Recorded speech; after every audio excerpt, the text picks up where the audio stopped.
నమస్తే, welcome to Vikram TV.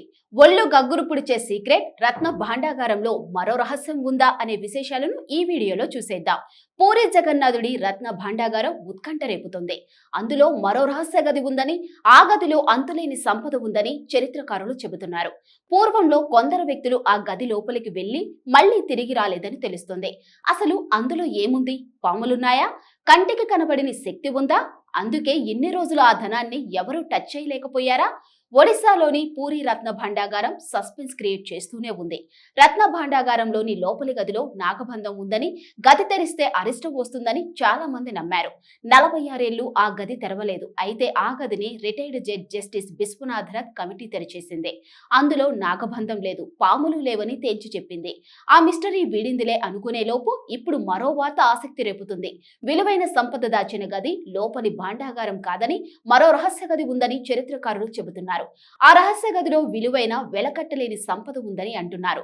అయితే ఆ గదికి ఎవరూ చేరుకోలేరని బ్రిటిష్ వాళ్ళు కూడా ప్రయత్నించి విఫలమయ్యారు. మరి ఆ రహస్య గది మిస్టరీని రిటైర్డ్ జడ్జి జస్టిస్ బిశ్వనాథరథ్ కమిటీ కనుగొంటుందా? అందరూ అనుకున్నట్టు నాగబంధం ఉన్నది ఆ రహస్య గదికేనా? ఏమో, కావచ్చేమో. పూరి జగన్నాథుడి రత్న భాండాగారం రోజు రోజుకు ఆసక్తి రేపుతుంది. 46 ఏళ్లుగా తెరుచుకోని రత్న భాండాగారాన్ని తెరవనైతే తెరిచారు గాని లోపలి భాండాగారంలోని సంపద మాత్రం ఇంకా లెక్కించలేదు.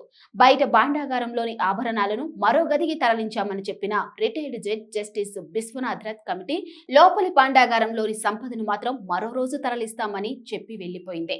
ఇదిలా ఉంటే ఇప్పుడు రత్న భాండాగారంలో మరో రహస్య గది ఉందని ఒడిశాకు చెందిన కొందరు చరిత్రకారులు చెబుతున్నారు.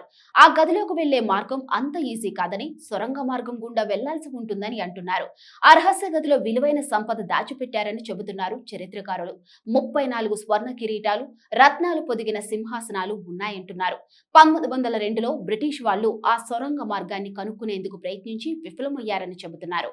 రత్న భాండాగారాన్ని తెరిపించిన కేంద్ర ప్రభుత్వం ఆ రహస్య గదిని కూడా గుర్తించే ప్రయత్నాలు చేయాలంటున్నారు చరిత్రకారులు. అసలు రహస్య గది ఎక్కడ ఉంది, ఎలా వెళ్లాలో చూసేద్దాం.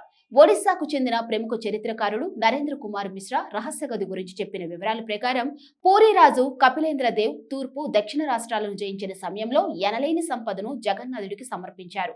దానికి సంబంధించిన ఆధారాలు కూడా ఉన్నాయి. ఆ తర్వాత పురుషోత్తం దేవ్ హయాంలోనూ స్వామివారికి అపార సంపద సమకూరింది. ఆ సంపదనంతా పూరి రత్న భాండాగారంలోని రహస్య గదిలో దాచారు.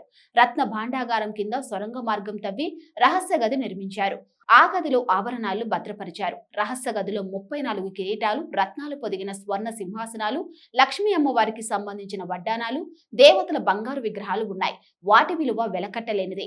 పట్టాభిషేకంలో భాగంగా పూరి గర్భగుడి నుంచి పతిత పావన గోపురం వరకు దేవతా విగ్రహాలు కొలువుదీరిన ఆధారాలు ఉన్నాయని చరిత్రకారుడు నరేంద్ర కుమార్ మిశ్రా చెప్పారు. మరో చరిత్రకారుడు నరేష్ చంద్రదాస్ చెప్పిన వివరాల ప్రకారం కళింగ సామ్రాజ్యంపై ముస్లిం దండయాత్రల సమయంలో సంపదను కాపాడేందుకు అప్పటి రాజులు ప్రయత్నించారు.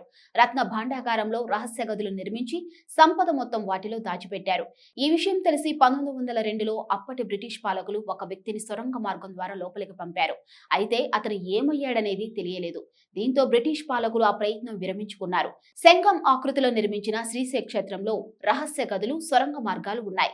వాటికి సంబంధించి చరిత్రలో ఆధారాలు ఉన్నా వాటిని ఇప్పటి వరకు ఎవరూ కనుగొనలేకపోయారని చరిత్రకారుడు నరేష్ చంద్రదాస్ చెబుతున్నారు. 46 ఏళ్ల పాటు తెరవమని రత్న భాండాగారాన్ని కేంద్ర ప్రభుత్వం తెరిపించింది.